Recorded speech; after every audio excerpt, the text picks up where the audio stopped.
Hello à tous, bonjour. Voilà, c'est Mister Consult, la structure d'accompagnement des étudiants qui veulent aller étudier à l'étranger, que ce soit en France, au Canada, en Belgique, au Maroc, en Turquie, aux États-Unis, où vous voulez. Même au paradis, je peux vous accompagner. Donc, sans plus tarder, voilà, nous allons commencer. Ici, aujourd'hui, je vais vous parler en fait de comment remplir son compte Campus France. Parce que nous savons en fait que ça, c'est un casse-tête pour beaucoup d'étudiants qui veulent faire la procédure, qui ne savent pas comment remplir comment remplir en fait son compte Campus France. Et c'est un véritable souci. Voilà, donc nous allons vous montrer comment le faire. C'est très simple, suivez seulement la vidéo. N'oubliez pas de vous abonner et de laisser un pouce bleu vers le haut si vous aimez. Voilà. Donc, d'abord, il faudrait dire que des gens me demandent, voilà, quel est le site de Campus France? Quel est le site de Campus France?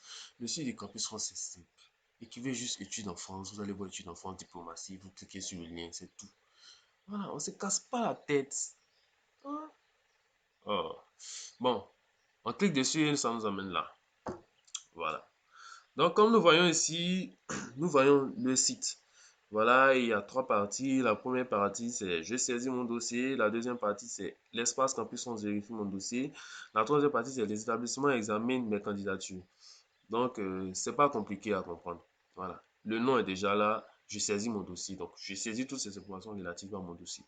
L'espace Campus France vérifie mon dossier. C'est-à-dire, quand vous allez finir de remplir, ils vont vérifier pour voir est-ce que exactement c'est ce que vous avez fait. Est-ce que vous avez bien fait, vous avez bien mis les choses où il le fallait, etc. Donc, si vous avez bien fait, ils vont vous valider votre dossier. Si vous n'avez mal fait, ils vont vous renvoyer votre dossier. Mais sachez qu'à chaque renvoi de dossier, vous diminuez vos chances. Parce que l'agent Campus France va faire un rapport sur vous. Donc, si vous faites du n'importe quoi et vous lui envoyez, mais voilà, il va vous faire un mauvais rapport et vous allez avoir un mauvais avis SCAC. Ça, c'est pas compliqué. Donc, c'est ça. Et la troisième partie, c'est les établissements examinent les candidatures. Donc, comme son nom l'indique, les établissements vont examiner vos candidatures. Si vous êtes accepté ou ça, si vous êtes refusé, vous le verrez. Donc, ici aussi, l'autre partie en haut, c'est je suis candidat, je suis accepté, ma messagerie, mon compte. Voilà, donc on dit je suis candidat, c'est tous ceux qui postulent à travers Campus France. Voilà. Je suis accepté, c'est ceux qui ont postulé hors Campus France. Voilà, donc pour le moment, nous allons faire une vidéo pour vous expliquer pour ceux qui postulent à travers Campus France. Après, nous ferons une autre vidéo pour vous aider à remplir pour ceux qui postulent hors Campus France, que ce soit des établissements privés ou ceux qui ont fait des procédures en parallèle. Voilà. Donc, c'est tout simple. Nous allons rentrer dans Je suis candidat. Donc, c'est là où vous allez voir Je saisis mon dossier. L'espace campus France vérifie mon dossier. L'établissement examine mes candidatures. Donc, je saisis mon dossier. Vous allez voir, je saisis mes informations personnelles. Donc, c'est tout ce qui est relatif aux informations personnelles vous concernant. Donc, comme vous allez voir ici, les informations que vous voyez ici, là, c'est des informations juste pour faire vidéo. Hein. Donc, ne pensez pas que vous allez prendre, il y a les arnaqueurs qui se promènent. Ne pensez pas que vous allez prendre pour m'arnaquer. Prenez si vous voulez, ça c'est votre problème. Voilà. Donc, comme vous voyez ici, mon email c'est bon, vous remplissez ici vos informations, vous rajoutez les justificatifs demandés. Ici, comme vous voyez, identifier une photo, vous rajoutez votre photo qui ne doit pas dépasser 50 kilooctets, voilà, soit en JPEG, en PNG, etc. Ici, identité, vous remplissez toutes vos informations. Vous voulez modifier, vous modifiez comme vous voulez. Si vous voulez rajouter le justificatif, c'est justificatif concernant votre identité, c'est-à-dire si vous avez pris le passeport comme pièce d'identité, vous mettez le scan du passeport, etc. Voilà. Mes coordonnées, vous mettez vos coordonnées, ville, numéro de téléphone. Si vous voulez rajouter, vous n'avez que jusqu'à cliquer sur modifier, vous rajoutez. Statut particulier, vous, si vous êtes boursier, vous mettez boursier, vous mettez le nom de la bourse. Si vous êtes dans un autre cas, vous mettez le nom. Au cas où vous n'êtes pas dans ces cas, il y a une case qui va s'afficher juste en bas. Je ne suis dans aucun des cas mentionné ci-dessus. Donc, vous cliquez là et vous cliquez sur OK. Donc, à chaque fois, quand vous validez une partie, sachez qu'il y a, il y a un nom qui affiche complet. Quand vous voyez complet, ça veut dire que vous avez tout rempli. Mais ce n'est pas parce que c'est complet que c'est bien rempli. Ça, je fais la différence. C'est pas parce que c'est complet que c'est bien rempli. Vous pouvez remplir toutes les informations, vous pouvez cocher toutes les cases et autres, mais ça peut ne pas être bien rempli. Voilà. C'est le but en fait de notre vidéo. C'est pour vous aider à bien remplir. Donc, comme vous voyez ici, si vous êtes dans un cas particulier si vous êtes boursier, choisissez le nom de la bourse. Si vous n'êtes pas boursier, vous êtes aucun des cas, vous choisissez aucun des cas et vous enregistrez. Donc, mon CV, c'est, vous mettez votre CV qui ne doit pas dépasser 300 kilooctets. Dans les sites, pour pouvoir compresser vos fichiers, il y a soit il y a Small PDF, il y a I Love PDF, il y en a assez. Tapez juste sur Google, compresser fichier PDF, ou compresser fichier JPEG ou PNG, vous allez forcément trouver. Voilà, donc vous compressez jusqu'à ce que ça atteigne 50 kilooctets, mais compressez de telle sorte à ce que en fait, on voit à ce que vos documents en fait, soient lisibles. Parce que la compression diminue la qualité en fait, de l'image en question. Donc, si vous êtes en fait avec une image de 300, par exemple 500 kilooctets, donc vous voyez en fait la qualité en fait de l'image et que vous compressez à... Bon, je ne vais pas vous faire des cours de choses ici, mais si vous voyez que vous compressez jusqu'à ce que ça atteigne par exemple 5 octets, vous voyez qu'effectivement ça diminue la qualité. Voilà, je ne vais pas vous faire des cours de Photoshop, mais bon. Donc, comme vous voyez ici, on va avancer. Mon cursus, vous voyez, vous décrivez en fait vos activités des 3 dernières années. C'est-à-dire 3 activités avec au moins un justificatif.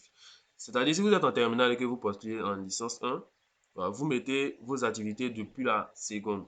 Donc vous mettez une année d'études en seconde, vous mettez vos bulletins de la seconde, c'est vous scannez les deux bulletins, vous mettez la première, vous scannez les deux bulletins, vous mettez la terminale.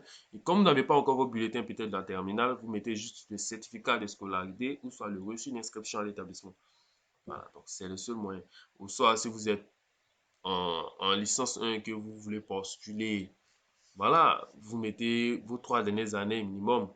Voilà, donc vous pouvez mettre vos résultats à partir de la première, si vous voulez, ou soit vous pouvez rajouter pour la seconde, à vous de voir. Voilà. Si vous êtes en licence 3 et que vous voulez postuler, vous mettez vos justificatifs avec la description de votre parcours depuis la classe de terminale. Donc, vous n'allez pas ajouter, dans ce cas, vous n'allez pas ajouter en fait vos relevés de notes de la terminale, c'est-à-dire vos bulletins, mais vous allez rajouter plutôt l'attestation de baccalauréat, le relevé de notes du bac et les autres années qui suivent.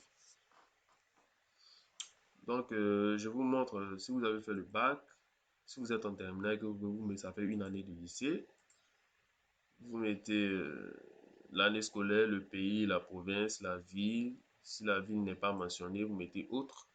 Vous écrivez le nom. Si l'établissement est mentionné, vous sélectionnez l'établissement. Si ce n'est pas sélectionné, vous mettez autre. Voilà, série, la moyenne, c'est la moyenne des 2 semestres pondérés.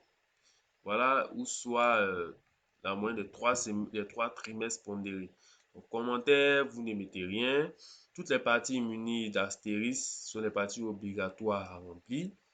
Voilà, ceux qui ne sont pas munis d'astérisque ne sont pas forcément obligatoires. Donc, si vous avez un commentaire à dire, vous pouvez le dire en fait. Donc, à chaque fois, vous rajoutez. Après la seconde, c'est la première, vous mettez encore une année de lycée, vous ajoutez, etc. Si vous voulez décrire pour des années supérieures, vous choisissez une année supérieure. À vous de voir en fait, en fonction de votre parcours et de la suite logique. Donc, les thèses de français, si vous avez fait des thèses de français, vous rajoutez. Si vous n'avez pas fait, vous sautez la partie. Voilà. Ici, mon niveau de français. Voilà. Donc, si vous avez déjà passé, euh, si vous avez passé toute une partie de votre scolarité en français, vous mettez oui. Ici, par exemple, je prends l'exemple de la Côte d'Ivoire. Je suis originaire de la Côte d'Ivoire. Donc, vous voyez que la langue officielle du pays, c'est le français. Donc, vous mettez comme langue maternelle français. J'ai déjà étudié le français et puis langue maternelle, c'est tout. Vous n'avez pas besoin de justificatif parce que la langue officielle, c'est le français, tout le monde le sait. Voilà, donc. Mes séjours en France, si vous avez déjà fait des séjours en France, vous rajoutez. Euh, Ils vont vous dire le jour, la date du début du séjour, la date de fin, le lieu, si vous avez résidé à Paris, à Nantes, à Lyon, à La Rochelle, etc. Vous mettez ce que vous voulez. et vous validez. Voilà. Mon niveau d'anglais, si vous avez étudié l'anglais au lycée, comme tout le monde, je pense bien sûr, hein. Donc, vous mettez oui. Si vous n'avez pas étudié l'anglais, vous mettez non. Si vous avez déjà passé un examen d'anglais, vous mettez oui. Au cas contraire, vous mettez non. Mais si vous avez passé un examen d'anglais, vous devez ajouter le justificatif. Si vous n'avez pas passé, vous mettez non, vous ne mettez rien. Donc après ça, vous partez dans la deuxième en fait partie. Ok, je remplis mon panier de formation.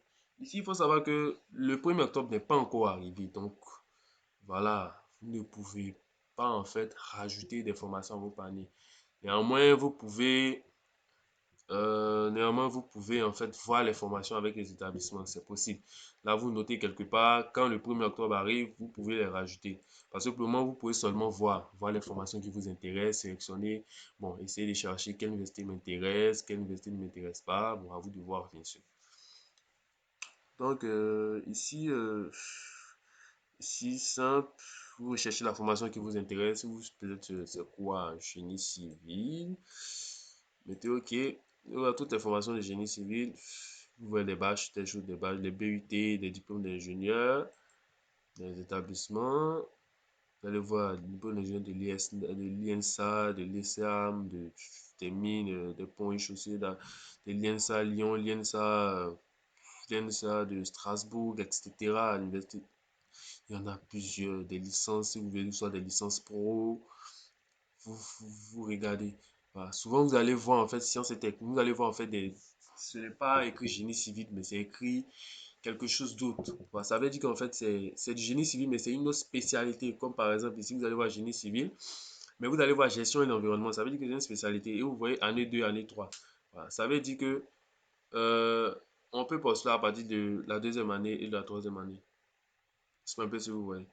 Voilà. Donc, après la deuxième année, en fait, vous allez faire gestion et environnement. Donc, gestion et environnement, c'est juste une spécialité. Donc, après la deuxième année, tu te spécialises immédiatement. C'est vrai que tu fais le génie civil, mais tu es spécialité gestion et environnement. Ou soit génie civil spécialisé ingénierie et construction. Génie civil spécialité urbanisme, transition énergétique. Donc, à vous de voir. Voilà. Donc, quand vous avez sélectionné, si je peux dire, bon, je prends un exemple, vous sélectionnez la formation qui vous intéresse. Vous allez voir l'université qui offre cette formation. L'Université de la Réunion avec l'UFR Sciences de l'Homme et de l'Environnement, site du tampon. Donc voilà. Dès que vous allez sélectionner, vous allez voir en fait la formation. Donc vous devez vraiment lire les prérequis de chaque université avant de postuler. Parce que n'allez pas en fait postuler parce que vous voulez postuler. Lisez les prérequis. Pour quelqu'un ou dans une université où on demande 14 de moyenne, vous-même vous savez que vos bulletins, vous avez 12 de moyenne. Et vous partez postuler là-bas. Sachant que l'université a demandé 14 de moyenne. Bon, quand on prend votre dossier, on met déjà ça à côté. Vous savez qu'il y a un choix qui est déjà perdu. Donc, lisez bien les prérequis. Même si vous ne voyez pas les prérequis sur Campus France, allez voir sur le site de l'université. Voilà. Chaque université a un site. Même si vous ne voyez pas le site de l'université sur la plateforme Campus France, au moins vous avez vu le nom de l'université. C'est l'Université de la Réunion. Partez taper sur Internet, Google, Université de la Réunion. Vous lisez, vous faites des recherches. C'est un gros travail. Vous devez faire les recherches. Vous ne faites pas, c'est ça. Vous allez mal vous orienter et après, vous allez vous coller des refus. Bien vrai que il y a aussi les moyens qui comptent, mais c'est une bonne orientation. C'est la bonne orientation qui donne l'admission. Voilà. Donc, c'est tout en fait, c'est toute une source. Voilà. Donc, si je peux dire aussi, donc vous devez lire en fait les prérequis. Ici, comme vous voyez, comme prérequis, on dit l'étudiant devra au minimum justifier d'un diplôme équivalent ou d'une expérience professionnelle euh, ainsi que le niveau TCFB obligatoire. Ça, c'est en fait des tests de français. Donc, vous êtes exempté des tests de français. Bon, ceux qui sont pour langue maternelle, bien sûr, le français, sont exemptés des règles de français, des tests de français. Devront au minimum justifier d'un diplôme d'équivalence ou d'une expérience professionnelle. Voilà. Et si vous voulez postuler pour la deuxième année, voilà.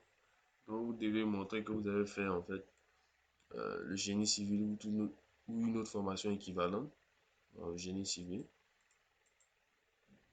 Voilà. Et vous allez voir en fait, on dit études de dossier de candidature par une commission pédagogique. Si vous êtes apte, ils vont vous accepter. Si vous n'êtes pas apte, ils ne vont pas vous accepter.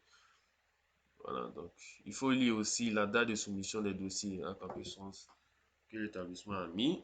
Du 1er octobre au 28 1er octobre au 28 février. Mais ça, c'est pour l'année passée. Voilà, parce que pour cette année, ça n'a pas encore été actualisé. Donc, c'est pourquoi que vous voyez que ce n'est pas encore disponible parce qu'on doit réactualiser tout le site. Donc, je pense comme chaque année, bientôt le site sera en maintenance. Hein. Donc, je pense que ça avait déjà commencé un moment, mais bon. Donc, c'est tout en fait. Donc, en fonction de votre filière, vous mettez juste la formation et toutes les formations relatives vont apparaître. Je suis pour architecture. Euh, et ça. École nationale supérieure d'architecture, les diplômes d'architecture. Il y a les 2A, il y a les 2A en fait. Les 2A, les diplômes d'état d'architecte, les diplômes d'études en architecture, grade de licence, grade de master. À vous de voir ce qui vous intéresse, etc. pour toutes les filières. Voilà. Donc, quand vous avez fini de remplir, vous allez voir que si en fonction de votre niveau, si c'est en licence 1, vous postulez. Si vous êtes en terminale et que vous voulez postuler en licence 1, vous avez droit à 3 choix. Si vous êtes au-dessus du baccalauréat, c'est-à-dire en année supérieure, vous avez droit à 7 choix. Voilà. Donc, à chaque fois que vous rajoutez les choix, vous allez voir dans votre panier, ça va s'afficher. Donc, pour le moment, je n'ai rien. Donc, vous allez voir rien dans le panier. Voilà. Si vous avez rajouté les formations, vous allez voir toutes les formations que vous avez rajoutées. Voilà. Et en fonction de ça aussi, vous allez rajouter leur motivation. Vous allez rajouter leur motivation, etc. Voilà. Et je pense que c'est tout. Voilà. Vous allez rajouter leur motivation et je pense que c'est tout. Voilà. Donc, après ça, en fait, on va voir l'espace campus, on vérifie mon dossier. Et si c'est propre, ça sera fini. Voilà, donc c'est tout, en fait, je pense, c'est tout. Et après, vous allez voir les établissements qui examinent mes candidatures. Donc, tous les établissements que vous avez choisis, vous allez voir les candidatures. Vous allez voir en fait la partie de accepter ou refuser. Donc, si elle vous a accepté, vous allez voir. Si elle vous a refusé, vous allez voir. Donc, c'est tout en fait pour la vidéo et j'espère que vous a plu. Voilà, merci bien.